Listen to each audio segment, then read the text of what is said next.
بسم اللہ الرحمن الرحیم۔ اللہ تبارک و تعالی نے گھوڑے کو کیوں پیدا فرمایا؟ یہ سوال آج ہم سائنس اور قرآن و احادیث مبارکہ کی روشنی میں یہ جاننے کی کوشش کریں گے، کیونکہ اللہ تبارک و تعالی نے انسان کو اس کی علم و حکمت اور دانائی کی وجہ سے اسے دوسری مخلوقات اور فرشتوں تک پر اسے برتری اور فضیلت دی ہے۔ ہم بچپن سے اب تک یہی سنتے آئے ہیں کہ اللہ نے پوری کائنات میں کوئی بھی چیز بے وجہ پیدا نہیں فرمائی۔ جب ہمارے ذہن میں یہ بات آتی ہے تو ہر چیز جس کو ہم دیکھتے ہیں اس کے بارے میں یہ سوال پیدا ہو جاتا ہے کہ اس کے پیدا ہونے کے پیچھے کیا حکمت ہے۔ آج ہم بات کرنے جا رہے ہیں کہ جانوروں میں سے اللہ نے کائنات کی ہر چیز کو خاص مقصد، حکمت اور مصلحت کے تحت پیدا فرمایا ہے۔ کوئی بھی چیز بیکار یا فضول نہیں، بلکہ ہر مخلوق کے پیچھے اللہ کی حکمت کار فرما ہے۔ نمبر 1، کائنات کی تخلیق کھیل تماشے کے لیے نہیں ہے۔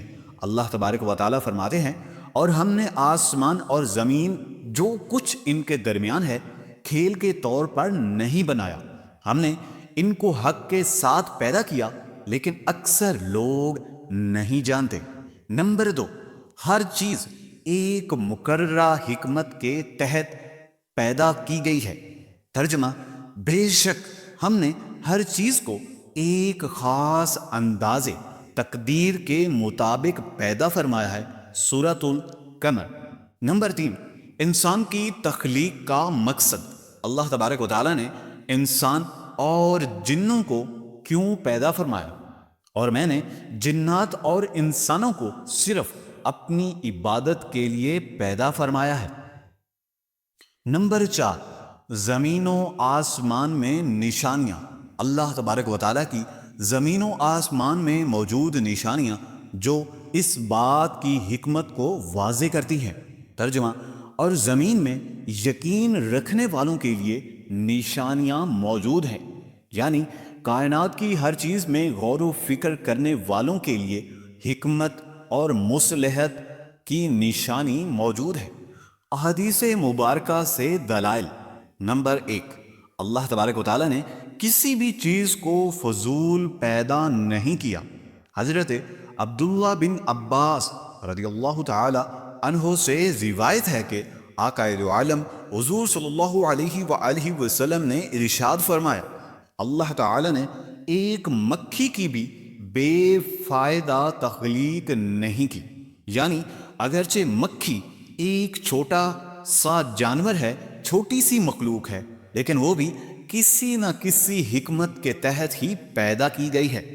نمبر 2، انسان کی تخلیق اور ذمہ داری۔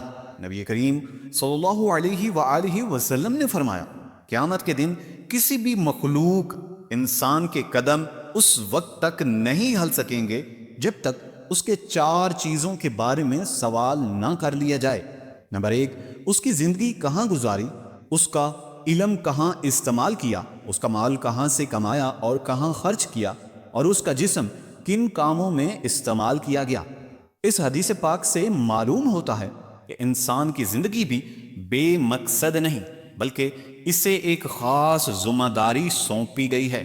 نمبر 3، جانوروں کی تخلیق میں حکمت۔ حضور صلی اللہ علیہ وآلہ وسلم نے فرمایا، ایک شخص راستے میں چل رہا تھا، اسے سخت پیاس لگی، اس نے ایک کنویں میں پانی پیا، پھر اس نے دیکھا ایک کتا پیاس سے زمین چاٹ رہا تھا، اس نے اپنے جوتے میں پانی بھرا اور کتے کو پلایا، اللہ نے اس کے اس عمل کو قبول فرمایا اور اس کی مغفرت کر دی۔ اس حدیث سے معلوم ہوتا ہے کہ جانوروں کی تخلیق بھی بے مقصد نہیں، بلکہ ان کے ذریعے انسان کی آزمائش اور نیکی کے مواقع فراہم کیے گئے ہیں۔ قرآن و احادیث کی روشنی میں واضح ہوتا ہے کہ کائنات میں کوئی بھی چیز بے مقصد پیدا نہیں کی گئی، ہر مخلوق کسی نہ کسی حکمت، مصلحت، آزمائش کے تحت وجود میں آئی ہے۔ انسان کو اللہ کی عبادت اور آزمائش کے لیے پیدا کیا۔ جانور، درخت، ہوا، پانی، زمین، سبھی کسی نہ کسی فائدے کے لیے ہیں۔ اللہ کی بنائی ہوئی ہر چیز پر غور و فکر کرنے والوں کے لیے نشانیاں ہیں۔ اللہ نے گھوڑے کو کیوں پیدا فرمایا؟ قرآن و احادیث پاک کی روشنی میں۔ اللہ نے گھوڑے کو ایک بابرکت اور عظیم مخلوق کے طور پر پیدا کیا جو انسانوں کے لیے مختلف مقاصد کے لیے مفید ہے۔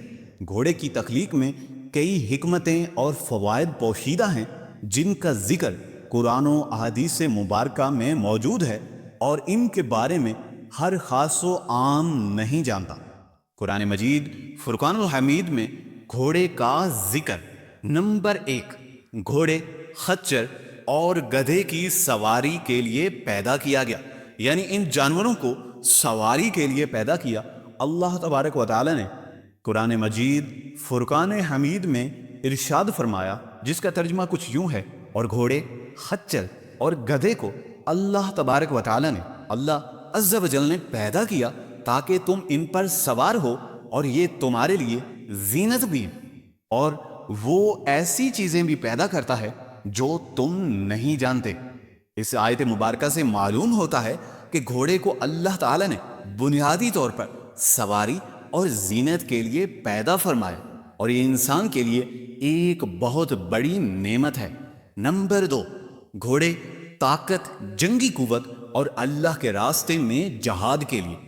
دوسرے مقام پر اللہ تبارک و تعالی نے قرآن مجید فرقان الحمید میں دوبارہ ارشاد فرمایا، جس کا ترجمہ کچھ یوں ہے، اور جہاں تک تم سے ہو سکے دشمنوں کے مقابلے میں قوت اور بندھے ہوئے گھوڑے تیار رکھو، تاکہ اس تیاری کے ذریعے اللہ کے دشمن اور تمہارے دشمن پر ہیبت طاری ہو۔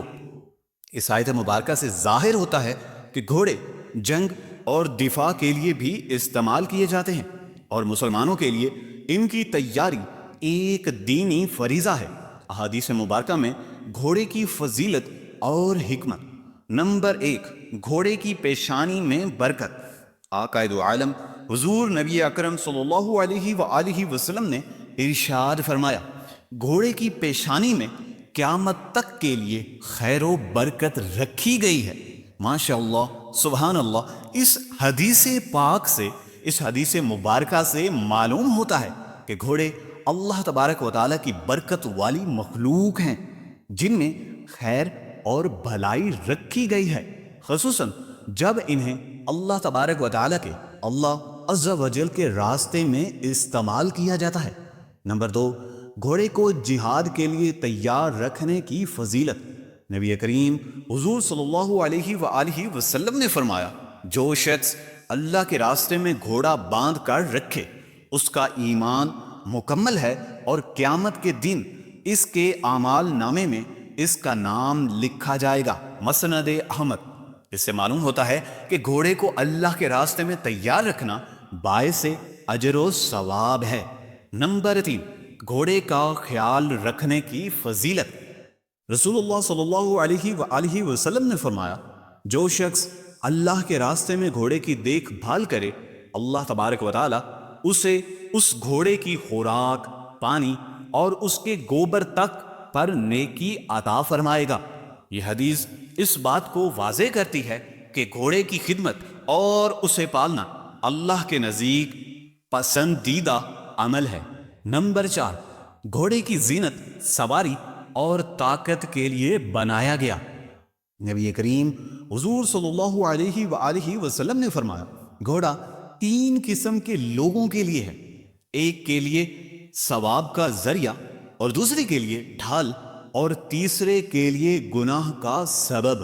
یعنی اس حدیث مبارکہ کی اگر تشریح کریں تو اس کا مطلب اور مقصد یہ واضح ہوتا ہے، جو شخص گھوڑے کو اللہ تبارک و تعالیٰ کے راستے میں استعمال کے لیے رکھے تو اس کے لیے اجر اور ثواب ہے۔ نمبر 2، جو روز مرہ کے کاموں اور سواری کے لیے رکھے اس کے لیے بھی تحفظ کا ذریعہ ہے، اور جو گھمنڈ، تکبر اور فخریہ نمود و نمائش کے لیے رکھے اس کے لیے یہ گناہ کا سبب ہے۔ گھوڑے کی تخلیق میں حکمتیں۔ نمبر 1، سواری اور نقل و حرکت کے لیے۔ گھوڑے قدیم زمانے سے انسان کی سواری اور نقل و حرکت کے لیے بہترین ذریعہ ہیں، اور آج بھی کھیل، فوج اور تفریح میں استعمال ہوتے ہیں۔ نمبر 2، جنگ اور دفاع کے لیے۔ قدیم ادوار میں گھوڑے جنگوں میں استعمال کیے جاتے تھے، اور آج بھی گھوڑ سواری فوجی تربیت کا حصہ ہے۔ اللہ کے راستے میں جہاد۔ قرآن اور احادیث میں گھوڑے کو اللہ کے راستے میں جہاد کے لیے تیار رکھنے کی تاکید کی گئی ہے۔ نمبر 4، زینت اور فخر کا سبب۔ گھوڑے ہمیشہ سے شاہی خاندانوں اور امیروں کی شان و شوکت کا حصہ رہے ہیں، جیسا کہ قرآن پاک میں ذکر ہوا ہے۔ نمبر 5، مسابقت اور کھیل۔ نبی کریم نے خود دوڑائی کی اسے پسند کیا، جس سے معلوم ہوتا ہے کہ گھوڑے مقابلوں اور کھیلوں کے لیے بھی پیدا کیے ہیں۔ اللہ تعالیٰ نے گھوڑے کو مختلف مقاصد کے لیے پیدا فرمایا، جس میں سب سے اہم جنگی قوت، اللہ کے راستے میں جہاد، زینت اور کھیل کے میدان میں اس کا استعمال شامل ہے۔ قرآن و احادیث میں گھوڑے کی عظمت، فضیلت، برکت کا ذکر واضح ملتا ہے، جو اس بات کا ثبوت ہے کہ گھوڑا ایک نہایت اہم اور بابرکت مخلوق